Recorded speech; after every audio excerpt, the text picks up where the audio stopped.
Invocando a proteção de Deus, dou por aberta essa sessão, não havendo impugnação, dou por aprovada a ata da sessão anterior. Anuncio o adiamento do 8 da pauta, apelação 77.053 de 2014, relatoria do desembargador Dirceu dos Santos. A pedido do primeiro vogal, que se encontra com pedido de vista, é isso? Pedido de preferência é o 4 da pauta complementar 2. Embargos de declaração 89.531. Embargante é o Catur, embargado Cuiabano Comércio. O voto é singelo, mas eu leio para não ter problema. Eu Catura, empresa União Cascavel de Transportes e Turismo Limitada, interpõe embargo de declaração objetivando sanar suposta omissão que estaria macular o venerando acordo proferido em recurso de agravo de instrumento apreciado por esta Câmara. Alega embargante que o acordo foi omisso, sob o fundamento que deixou de analisar a matéria atinente à incidência do artigo 655-A, parágrafo 3º do CPC, de modo que a penhora deve ter obediência ao procedimento específico da penhora de fatura. É o relatório.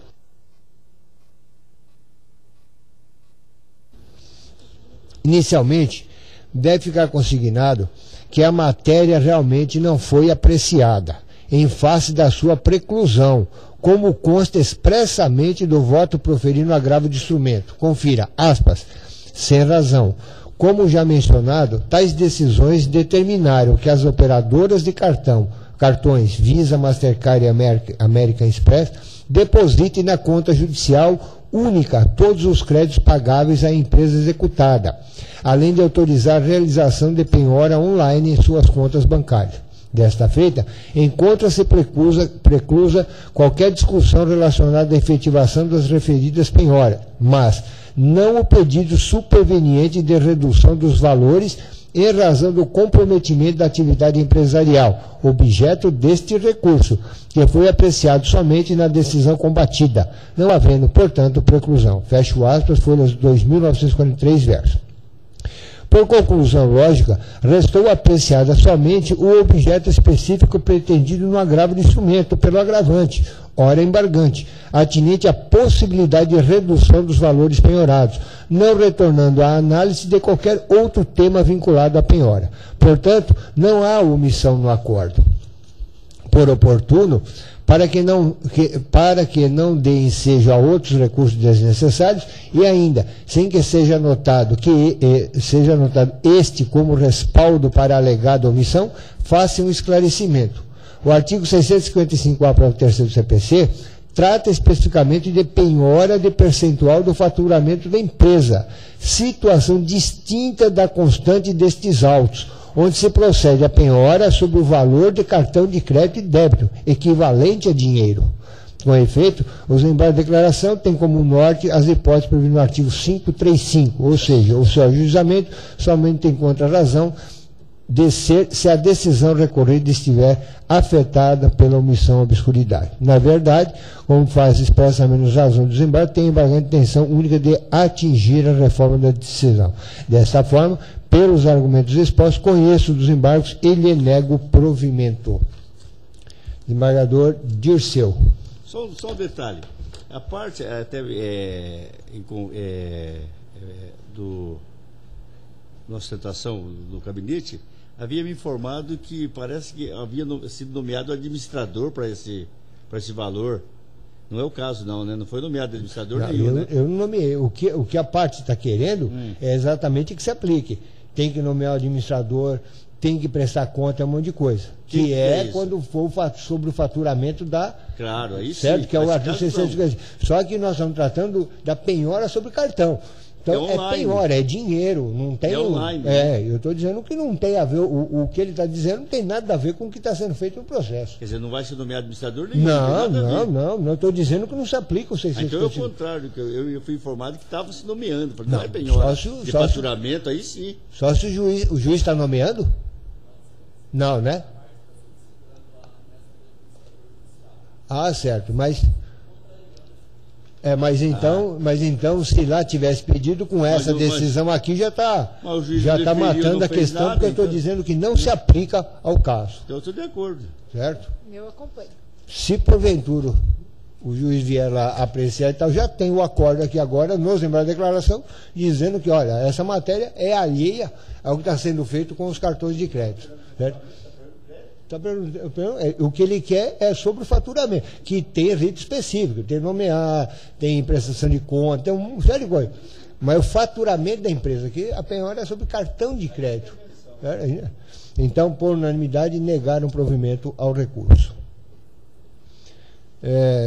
Eu anoto já, eu registro aqui com satisfação a presença dos acadêmicos da Faculdade de Direito da UNIC, que estão visitando aqui com o professor Bruno Fernandes, uma visita guiada a esse tribunal, e espero que tenham bom proveito das sessões que vão presenciar.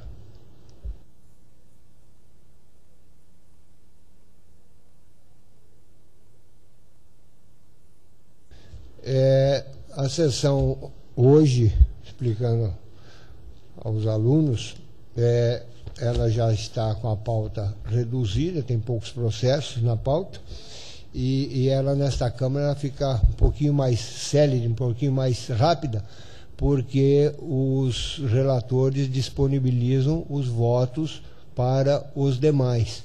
Então, o que será julgado aqui já é de conhecimento de todos os 3 julgadores. E isso é bom que os senhores saibam, porque muitas vezes ficam aquelas histórias do banco escolar, né? Eles estão lá só dizer acompanho, e não é bem assim. É que nós já temos conhecimento do que vai ser julgado. Já analisamos, já fizemos a análise, já fizemos uma revisão daquilo. Então, o acompanhamento é normal. Quando há divergência, há pedido de vista e há uma elaboração de um voto. Como ocorrerá agora, que nós temos 6 pedidos de vista aqui, são alguns casos divergentes um do outro, e que será votado. Aí sim, nessa situação, a gente lê ou explica o voto. Então eu passo ao 1 da pauta, que é continuação de julgamento, é o agravo regimental 115.461/2015. Um breve resumo que trata o agravante ao Banco do Brasil, é que o doutor relator, ele negou o seguimento ao agravo instrumento, rejeitando a arguição da necessidade da fase de liquidação de sentença extraída dos autos da ação civil pública atinente aos expurgos inflacionários, certo? E a desembargadora Cleuci já prolatou voto anteriormente, em sentido diverso, e eu até o momento eu estava exatamente na linha do desembargador Dirceu, que é o relator desse caso. Mas deparando principalmente com os votos vindo do STJ, na qual eu me reporto expressamente, que é o agravo regimental no agravo em recurso especial 536.859 de São Paulo, relatoria do ministro Marco Aurélio Buzzi, aonde há uma explicação muito detalhada o porquê que não se pode fazer a liquidação imediata só por simples cálculo. E também anotando que as demais câmaras desse tribunal têm seguido na mesma linha. Tem um voto aqui do desembargador Guiomar, do desembargador João Ferreira, também no mesmo sentido. Então, eu estou pedindo vênia ao doutor relator e anotando o meu voto aqui, com a devida vênia, em face de recentes julgados da instância superior e desse tribunal, entendo ser necessário rever a posição que sustentava anteriormente, de modo que eu uso divergir do voto proferido pelo relator, valendo as razões esposadas em outros julgados, certo? E estou transcrevendo alguns acordos do STJ, o ministro Marco Aurélio Buzzi, Sidney Benetti, Felipe Salomão, desse tribunal Sebastião de Moraes, Sebastião Farias, João Ferreira, Guiomar, Rubens, e concluo, pelo exposto, pedindo vênia ao doutor relator, conheço do agravo interno, está anotado como regimental, e lhe dou o provimento, e via de consequência, também resta provido o agravo instrumento 54.076 de 2015, tão somente no que tange a necessidade de liquidação de sentença. Isso, você terminou? Não. Só um esclarecimento. Eu realmente fiz uma análise novo após esse voto e após refletir. Muito embora o meu raciocínio em termos de que se ação de conhecimento foi ação civil pública proferida por juiz de outro estado, inclusive, e que aqui seria execução e que não necessitaria de liquidação, normalmente naqueles casos em que havia uma só caderneta de poupança, seriam meros cálculos, aí pelo 614 do CPC, bastaria fazer o cálculo e executar. Mas, analisando melhor também essa matéria, e nós já tínhamos votado inúmeras vezes nesse sentido, inclusive acompanhando o próprio STJ, de que não necessitava de liquidação, bastaria a execução direta. Mas agora, analisando o voto do vereador Cleocir, o seu voto, eu, embora ainda tenha alguma dúvida, porque a liquidação, na realidade, quando não há liquidez, ou os cálculos são de maior dificuldade. Mas nesse caso particular, em que há uma execução de uma sentença dada por juiz diverso e que há a necessidade de que a próprio banco, a instituição, tome conhecimento dos fatos com mais cuidado para a elaboração dos cálculos, realmente eu me rendo a esse voto para então seguirmos uma linha só nessa Câmara. Poderia até deixar que o voto fosse por maioria hoje e depois eu apresentaria novo voto, mas isso seria da minha parte só para, de modo que eu reveja minha posição e copio o voto da relatora na íntegra. Então faço dela as minhas razões, da revisora, da relatora, não, da primeira vogal, que é um agravo. Nesse caso aqui, a desembargadora ainda está aguardando. Nesse aqui, o voto... exatamente. Então, esse é o meu posicionamento. Então, nos casos em que ela já votou e que eu não votei, eu adiro ao voto dela, que você nessa com vistas. Eu vou... E no caso em que eu votei com o relator que vocês pediu vista, eu vou rever minha posição em todos eles. Nesse caso... Esse um da pauta, eu pedi vista, o desembargador Cleocir está aguardando. Aguardando. Então, antes que ela vote, eu já digo que eu também mudei. Eu voto dela, foi ela que provocou. Foi ela que provocou. Foi quem provocou no 3 da pauta. É no 3 da pauta. Então, eu quero dizer que eu estou agora seguindo essa orientação, até para que a Câmara tenha uma continuidade de julgamento uniforme. E o que me levou a mudar, inclusive, o posicionamento, é exatamente o que você acabou de falar.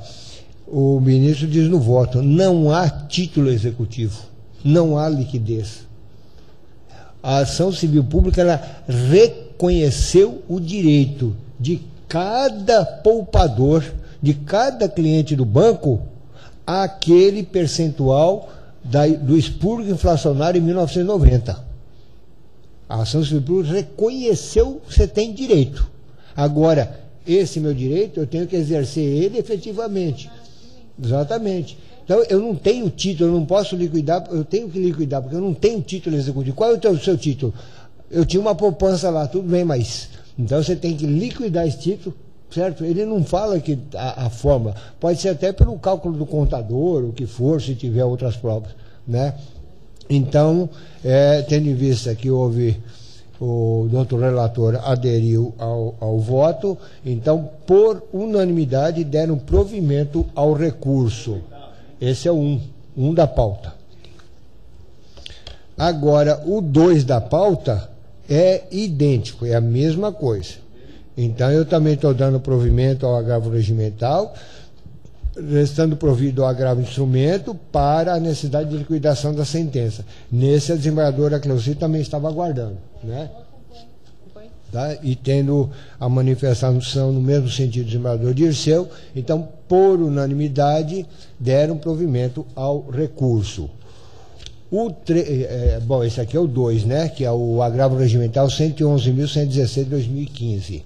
Agora, o 3 da pauta, ele é o 112.436 de 2015.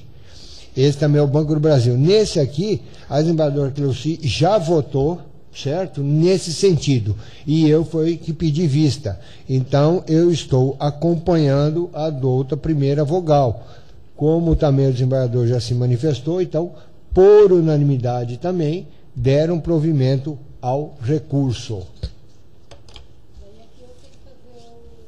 Não, mas como ele aderiu o voto, então o desembargador Dirceu continua com a relatoria, explicando, aproveitando aqui, quando há um voto divergente e ele prevalece, aquele desembargador que deu o voto divergente, ele passa a figurar como relator do processo e dos demais que vierem para ele, né? Então aqui o desembargador Dirceu é o relator, o desembargador Cleuci deu o voto divergente. Se o desembargador Dirceu não tivesse aderido ao voto dela, ela passaria a ser a relatora designada. O 4 da pauta... O 4 da pauta, desembargador Dirceu, é o agravo regimental 109.168 de 2015. Esse aqui foi julgado extinto a ação de execução e o banco recorreu dizendo que não foi aplicado a súmula 240 do STJ. O que diz a súmula 240 do STJ? Que só pode haver a extinção pelo abandono lá se a parte requerer, certo? Nós temos desprezado isso quando não há citação e não há parte ré, até porque não teria como. Só que no caso aqui, a parte ré constitui inclusive advogado. Tem advogado nos autos constituído. Então, eu estou concluindo, com a devida avenida do outro relator, ouso divergir do seu entendimento para acolher as razões do agravo interno e, via de consequência, dar provimento ao recurso de apelação, reformando sentença, retornando os autos ao juízo para o seu processamento. Esse caso também, hoje é dia de redimir.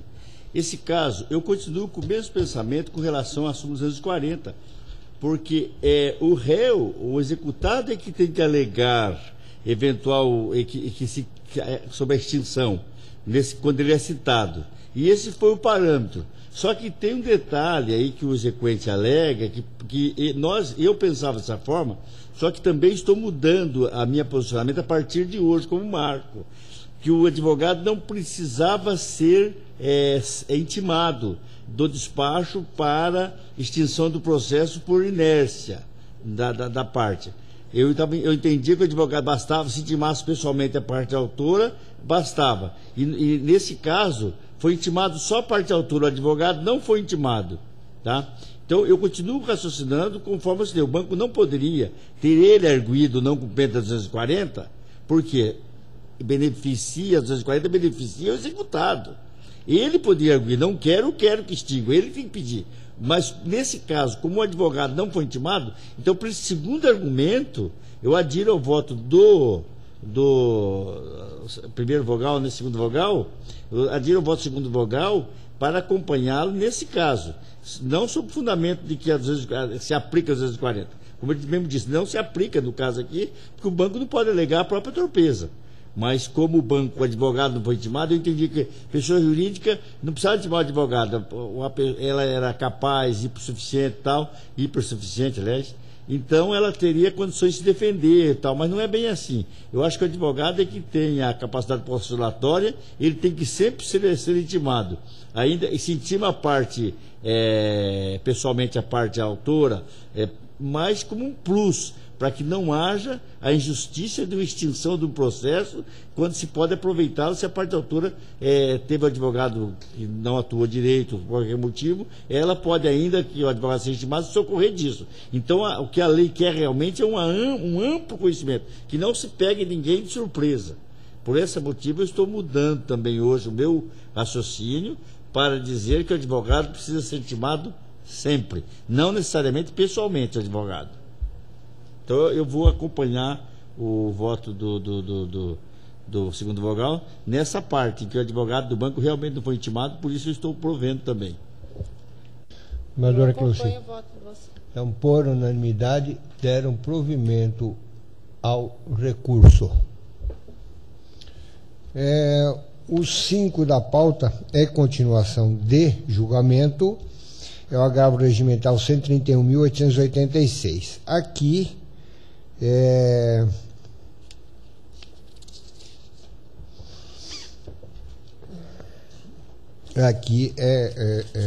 na linha de raciocínio do relator, como na questão anterior, onde a ação foi julgada extinta também em face do abandono. E ele recorre dizendo que houve intimação pessoal da parte, mas não ocorreu do advogado. Então eu estou dando provimento, dizendo que há necessidade sim da intimação do advogado, não necessariamente pessoalmente, mas pela própria imprensa, pelo Diário de Justiça eletrônico, certo? E aí sim, ele quedando-se inerte, ele nada requerendo, deve ser intimada pessoalmente, aí sim a parte é pessoalmente. Então eu estou dando provimento ao recurso de apelação, cassando a sentença, retornando o feito ao juiz de origem para o regular prosseguimento. Nesse caso em particular, só para esclarecimento para o desembargador Cleuci, eu entendo que o advogado não precisa ser intimado, o juiz não precisa mandar intimar, intime seu advogado para dar impulso. O juiz mandou intimar a parte para pessoalmente dar impulso ou pena de extinção. E desse despacho o advogado foi intimado via edital do Diário de Justiça. Eu entendo que essa intimação é necessária, o advogado está intimado junto com a parte. O desembargador Carlos está entendendo que não, que há necessidade de uma intimação própria para o advogado, direto para ele. Intime seu advogado a dar impulso. E eu estou entendendo que não, basta que o juiz mande intimar a parte, que o advogado seja intimado desse despacho. E ele, nesse caso, ele foi intimado. Embora não consta realmente dos autos essa intimação. Mas eu consultei o diário. Não, eu até concordo que há às vezes até processo de zelo e tal. Não, a parte realmente dormiu, não arguiu isso. Mesmo porque a parte executada não comparece dos autos. Não há contraminuta, há uma minuta só do advogado do banco. Então, claro que ele não vai juntar prova contra ele, é óbvio. Mas eu consultei o sítio do tribunal, onde eu verifiquei que ele foi intimado. Só não fiz juntar no meu voto, isso até para que não haja surpresa nesse sentido. Então fica uma barreira aí. Que ele foi intimado, só que realmente não está nos autos. Embora seja estudado de direito que código não est em autos, não est imundo. Mas no caso não tá nos autos, não que tá ele no foi mundo. Intimado, ele foi. Agora, só feito esse esclarecimento, é Vossa Excelência que agora decide. Manter minha posição só por esse motivo. Como muito bem o relator nos esclareceu, né? Segundo o relator, o advogado foi intimado, mas disso não consta nenhuma prova nos autos. E por essa razão, eu acompanho o voto de Vossa Excelência, segundo vogal, com a devida vênia ao eminente relator. Por maioria, deram provimento ao recurso nos termos do voto do segundo vogal. Aí, agora, ocorre aquilo que eu expliquei anteriormente. Como o relator ficou vencido, o meu voto foi o vencedor, então eu passo a ser relator desse processo.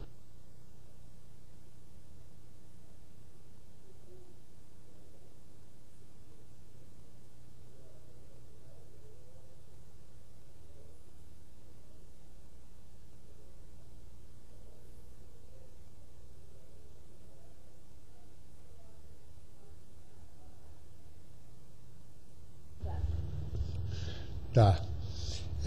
Então anuncio agora o 6 da pauta, também a continuação de julgamento, pedido de vista do segundo vogal, agravo regimental 128.031. Aqui também é a mesma situação, foi julgada extinta, ação de busca e apreensão, e eu não deparei com a intimação do advogado, somente da parte. E é o 128.031. É o 6. Certo? Então eu pedi no vênia ao doutor relator, eu estou provendo o recurso, cassando a sentença, retornando o feito ao juízo de origem para o regular processamento. Nesse caso eu adiro, porque realmente eu tinha entendimento que não precisava ser intimado, e nesse caso ele não foi intimado realmente. Vereadora Clossi.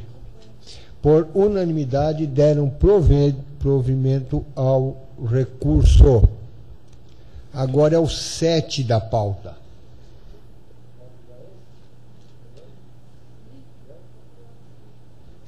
O 7 da pauta, agravo regimental 116.748/2015.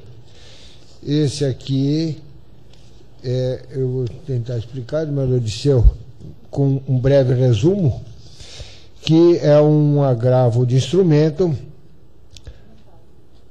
Não, era um agravo de instrumento, né, interposto pela transportadora Guanabara em face da liminar concedida pelo juízo de Campo Verde para efetuar a busca e apreensão de uns veículos. Ingressou o banco aqui no segundo grau, Vossa Excelência deferiu a liminar, suspendendo a decisão do magistrado.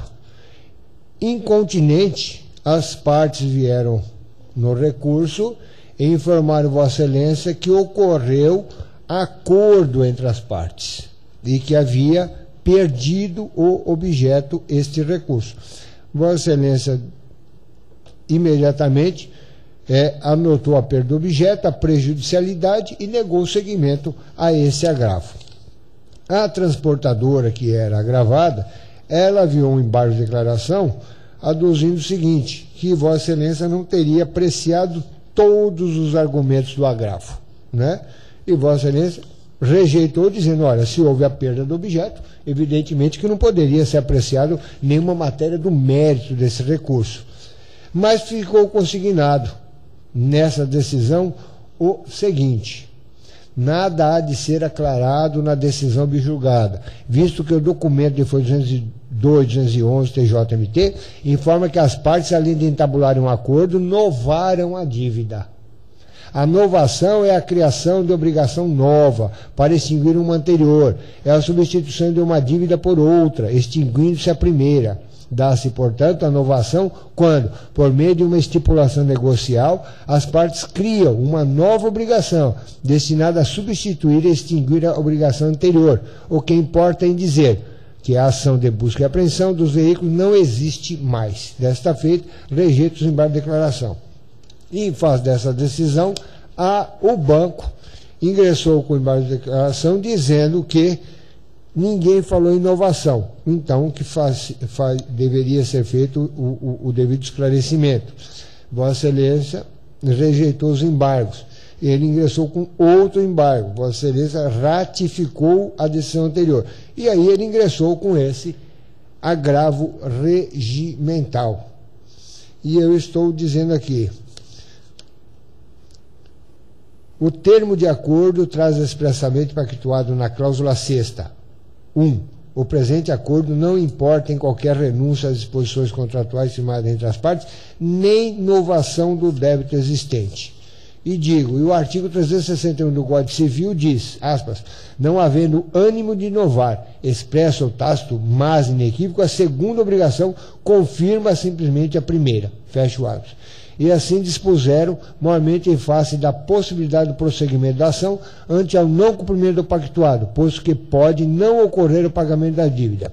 E finalizo, posto isso, com a devida vênia do doutor relator, ouso divergir do seu entendimento para acolher as razões do agravo interno e lhe dar provimento, e via de consequência também prover os embargos de declaração número 50.664/2015 para declarar a inocorrência de inovação, determinando o arquivamento do agravo de instrumento ante a perda do objeto. Senadora Cleuci estava aguardando. Isso eu não tenho a menor dúvida em acompanhar Vossa Excelência, pois que, uma vez impetrado o agravo de instrumento, e esse estando em trâmite, ter ocorrido o acordo no juízo de primeira instância, é óbvio a perda do objeto, de maneira que eu acompanho integralmente o voto de Vossa Excelência, pedindo vênia ao eminente relator. Por maioria, deram provimento ao recurso. Agora eu passo aos da pauta complementar. Então, da pauta complementar 1. Agravo regimental 121.294. Eu estou negando o provimento. O 2, agravo regimental 124.815. Estou desprovendo. O 1 da pauta complementar 2, 132.345, desprovido. O 3, 128.255, desprovido. O 5, 132.504, desprovido. O 6, 119.596, desprovido. O 7, 135.269, desprovido. O 8, 135.644, desprovido. O 9, 135.424, desprovido. 10, 138.740, desprovido. 11, 139.971, desprovido. 12, 140.029, desprovido. Valeu, Odisseu. O 9 da pauta é conhecido e provido. Esse é aquele caso da luz do campo, que Vossa Excelência já tinha falado, tá de acordo? Então, provido. Mas eu conheci. O 10 é o regimental 121.495, desprovido. O 12 é o 116.404, desprovido. O 13 é o 114.934, desprovido. O 14 é o regimental 131.008/2015, parcialmente provido.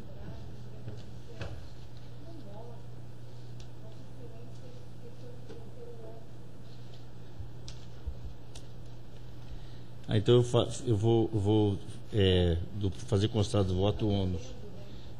Está provendo, né? Então, desculpa aí. É a inversão do ônus sucumbencial. Desculpa de eu não ter não, tá lembrado certo. Antes. Não, mas isso aqui é só para evitar embate declaratório, porque se proveu é quase que automático, mas é bom, tem que constar do voto.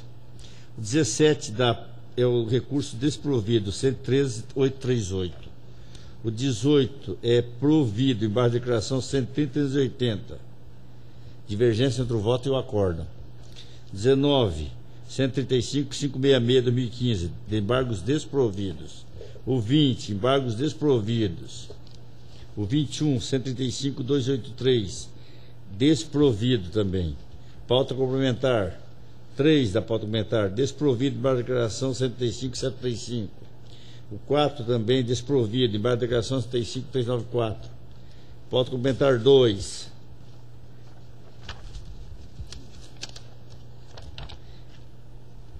Pauta complementar 2 eu não tenho nenhum voto. Pauta complementar 3. Eu tenho voto 1 da pauta. Está desprovido o agravo regimental 135.852. E o 2 da pauta complementar 3, que é o embaixo da declaração 109.889, também estou desprovendo. Assim termino os meus votos. Agora eu, né? O 11 da pauta normal é agravo regimental número 112.411/2015, desprovido. O 15 é apelação número 123.368/2015, desprovido. Agora a pauta complementar 1. O número 5, embargos de declaração 117.340/2015, rejeitados.